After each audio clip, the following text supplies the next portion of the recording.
Everyone, खमा खनीसा आप सभी लोग का मेरे चैनल में स्वागत है। तो फ्रेंड्स, आई होप आप सबकी पढ़ाई अच्छे से चल रही होगी और आप पूरा मन लगाकर पढ़ाई कर रहे होंगे। तो फ्रेंड्स, आज है मेरा फास्ट हो चुका है फ्राइडे और आज है दशे माता का व्रत, जो कि होली के 10वें दिन हम कहानी वगैरह सुनते हैं और दशे माता के डोरे वगैरह लेते हैं।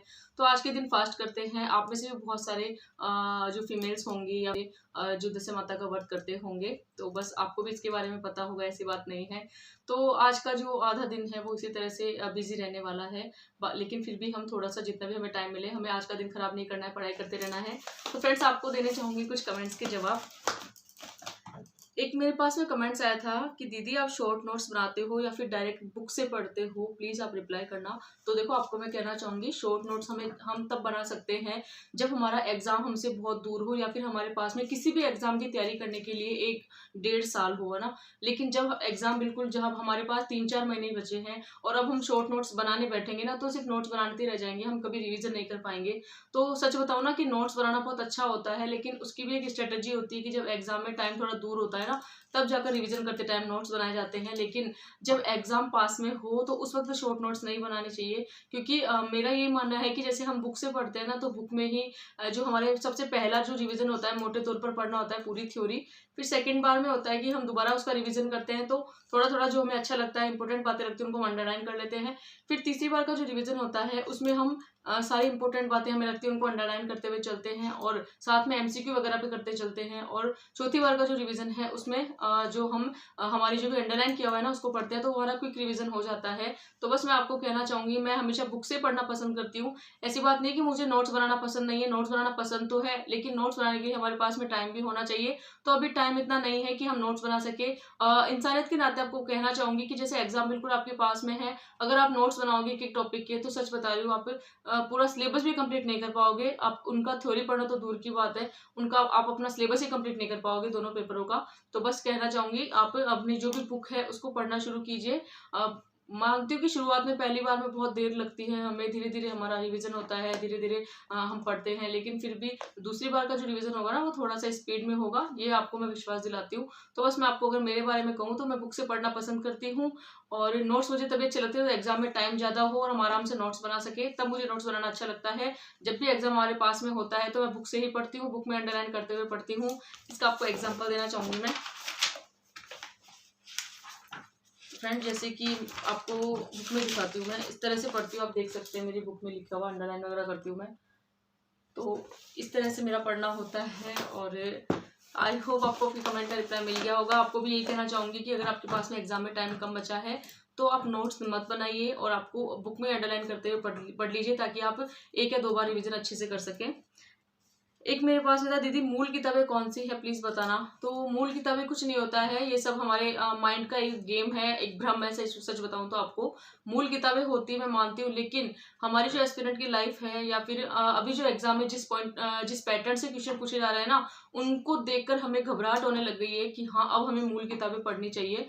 लेकिन सच बताओ ना आपको, तो इसमें ऐसा है कि जैसे कि हमारी जो बुक होती है ना, उसी में से क्वेश्चन आ रहे हैं, आप एक बार समझ के देखना। लेकिन क्वेश्चन आ रहे हैं घुमा फिरा के, जो भी बोर्ड है वो ये पहचानने की कोशिश कर रहा है, समझने की कि क्या एक एस्पिरेंट्स ने इस तरह से पढ़ा है कि हम उनको किसी भी तरह से क्वेश्चन घुमा फिरा कर दे सके और उनका उत्तर अच्छे से दे सके। तो इसीलिए मैं आपको कहना चाहूंगी कि ये जो भी हमारे पास जो बुक है ना, वही अपने आप में मूल किताबें हैं, आप उन्हीं को पढ़िए। अभी तो सच कहूँ ना, हमें वो हमारी जो खुद की किताबें हैं, जो हमारे पास में हर एक सब्जेक्ट की एक बुक है, वही हमें अच्छे से याद नहीं है। मूल किताबें हम भी पढ़ेंगे, लेकिन एक बार हमें क्या पूरा ज्ञानी नहीं बनना है, हमें सिर्फ एग्जाम क्रैक करना है। और एग्जाम क्रैक करने के लिए आपको ये कहना चाहूंगी कि एक बार आप अपना जो भी अपनी बुक्स है ना, उन पर एक बार विश्वास कीजिए, आप पूरे विश्वास के साथ में आपको पढ़ना है। और रही मूल किताबों की बात में, तो मेरे पास कोई मूल किताबें नहीं है। हाँ, एक एक सब्जेक्ट की ऑथेंटिक बुक है, जिनके बारे में मैंने आपको बता भी दिया है और आगे भी बताती रहूंगी। आप मुझसे पूछते रहिए, आपको जिस भी सब्जेक्ट के बारे में पूछना है, जिस भी बुक के बारे में पूछना है, आप मुझे कमेंट कीजिए, मैं आपको जरूर इस बुक के बारे में बताऊंगी। लेकिन मूल किताबें जो होती है ना, वो हम नहीं पढ़ सकते, क्योंकि जब हमारा एग्जाम पास में है और अब हमारे पास में इतना सा टाइम बचा है कि हम हमारी किताबों को पढ़ सके, तो मूल किताबें पढ़ने का तो सवाल ही पैदा नहीं होता है। तो मूल किताबें जैसी किताब होती हैं, लेकिन मूल किताबें तब हम पढ़ पाएंगे, हमारे पास में ज्यादा टाइम होगा, हम इन बुकों को अच्छे से रिवीजन कर लेंगे, ये सारी किताबें हमें मुंह जबानी याद हो जाएगी, उसके बाद में हम मूल किताबों के बारे में सोचेंगे। ऐसा कुछ नहीं है, आपको सच बताऊं तो घबराने की कोई जरूरत नहीं है। मूल किताबों से नहीं, क्वेश्चन इन्हीं किताबों से आएंगे, आप देख लेना एक बार विश्वास करके। लेकिन बस पढ़ते टाइम आपको अपनी सामग्री पर पूरा विश्वास करना है, इस बात का आप ध्यान रखना। तो मूल किताबें कुछ नहीं है मेरे पास में, हर एक सब्जेक्ट की ऑथेंटिक किताब है जो आपको मैं बता दूंगी।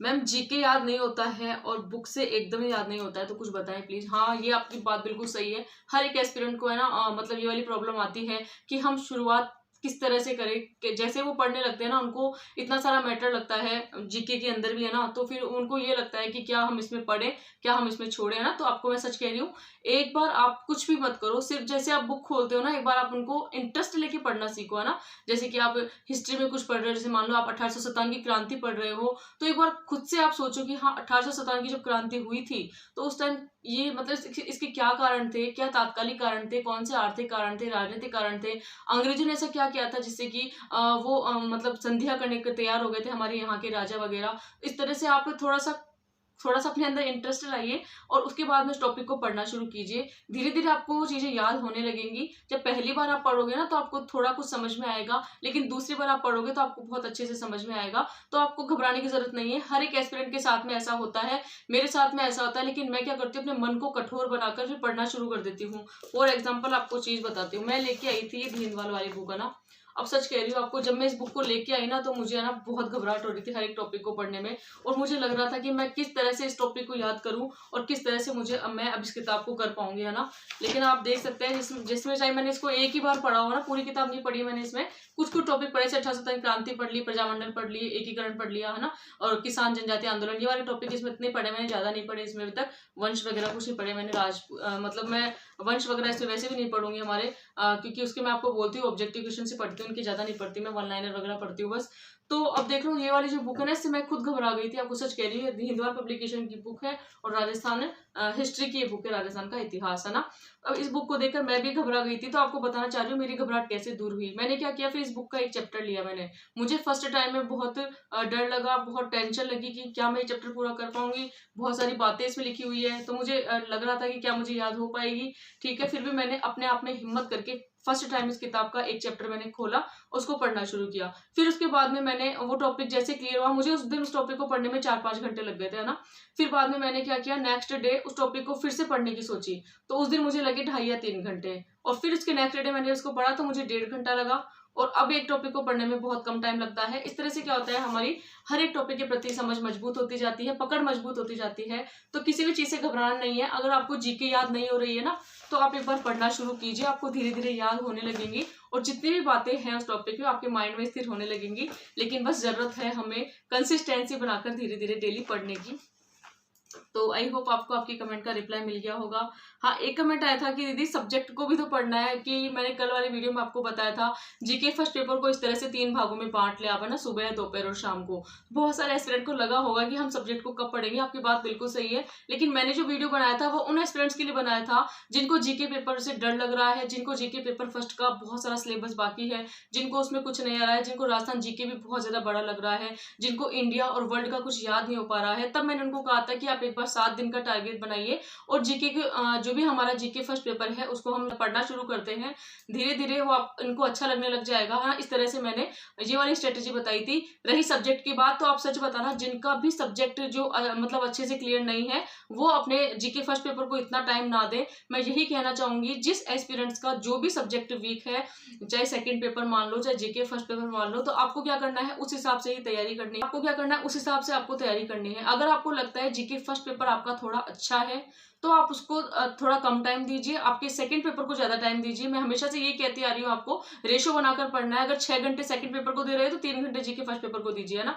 इसी तरह से मैं आपको बोलना चाह रही हूँ। लेकिन जिनका जीके फर्स्ट पेपर बिल्कुल तैयार नहीं है और सब्जेक्ट बिल्कुल क्लियर है, उनके लिए वो वीडियो था मेरा, ताकि उनका जीके फर्स्ट पेपर वाला पार्ट भी क्लियर हो जाए, जैसे कि उनका सेकंड वाला पार्ट क्लियर है। और जैसे कि अभी मैं हूँ तो मेरा सेकंड पार्ट बिल्कुल क्लियर नहीं है, तो मैं भी अपने सेकंड सब्जेक्ट को ही ज्यादा टाइम दूंगी। और अभी मैं जीके फर्स्ट पेपर का इसलिए पढ़ रही हूँ क्योंकि एक बार मैं मोटे मोटे तौर पर जीके फर्स्ट फर्स्ट पेपर का पूरा सिलेबस कंप्लीट करना चाहती हूँ। तो ये जो 7 दिन का जो टारगेट मैंने लिया है ना, इसमें मैं सिर्फ जीके ही पढ़ूंगी, मैं अपने सब्जेक्ट को हाथ नहीं लगाऊंगी। हाँ, जब मैं थोड़ा सा बोरिंग सा फील करूंगी कि हाँ मैं राजस्थान जीके पढ़ के बोर हो गई हूँ, तब जाके मैं थोड़ा सा अपना सब्जेक्ट ले लूंगी, इंडियन हिस्ट्री या इंडियन पॉलिटी जो भी है।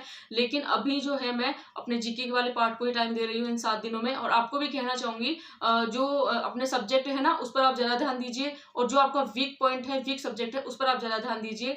तो बस जो मैंने आपको बताया था ना स्ट्रेटेजी की, हाँ सुबह दोपहर शाम, उसी में ही आप 2 टाइम जीके, एक टाइम जो है जीके फर्स्ट पेपर को दे दीजिए, बाकी की जो 2 टाइम है, चाहे मॉर्निंग वाला जो पार्ट होता है ना वो आप चाहे जीके को दे दीजिए ना, फिर दोपहर का और जो शाम या रात का जो पार्ट है वो आप सेकंड पेपर को दीजिए। इस तरह से हमें पढ़ाई करनी है और दोनों को साथ लेकर चलना है, क्योंकि दोनों ही हमारे लिए बहुत ज्यादा इंपॉर्टेंट है और एग्जाम के पॉइंट ऑफ व्यू से हमें दोनों की तैयारी करनी है अगर हमें सिलेक्शन लेना है तो ऐसी बात नहीं है जिसको मतलब वो थोड़ी सी मैंने स्ट्रेटेजी रणनीति बताई थी खुद की अपनी, जीके फर्स्ट पेपर को कैसे तैयार करें। मैंने उसमें जीके सेकंड पेपर का इसलिए कुछ भी नहीं बताया था क्योंकि इससे पहले वाले वीडियो में बहुत बार बता चुकी हूँ कि हमको इस रेशियो से पढ़ना है कि हम 6 घंटे अगर सेकंड पेपर को देते हैं ना तो फर्स्ट पेपर को हम 3 घंटे दें, हमेशा से बताती आई हूँ मैं। कल वाला वीडियो उन एस्पिरेंट्स के लिए था जिनको जीके फर्स्ट पेपर में बिल्कुल याद नहीं होता है, जिनको राजस्थान की जीके बहुत बड़ी लगती है, जिनको इंडिया जीके वर्ल्ड जीके में कुछ नहीं आता है। इस तरह से मैंने उनको बताया था कि एक बार आप शुरुआत कीजिए, 7 या 8 या 10 दिन आप जीके फर्स्ट पेपर को देखिए और उसके बाद में आप अपने पेपर की मतलब जो आपकी पकड़ है वो मजबूत होती जाएगी और आपको पेपर से डर नहीं लगने लगेगा। इतना मैं आपको विश्वास दिलाती हूँ। बस यही मेरे वीडियो बनाने का मोटिव था, बाकी और कुछ नहीं है। तो फ्रेंड्स आई होप आपको आपकी हर एक कमेंट का रिप्लाई मिल गया होगा। और अगर आप सेकंड ग्रेड एसएससी सब्जेक्ट की तैयारी कर रहे हो, मेरे चैनल पर नए हो, मेरे चैनल को लाइक शेयर एंड सब्सक्राइब कर सकते हैं। Thanks for watching.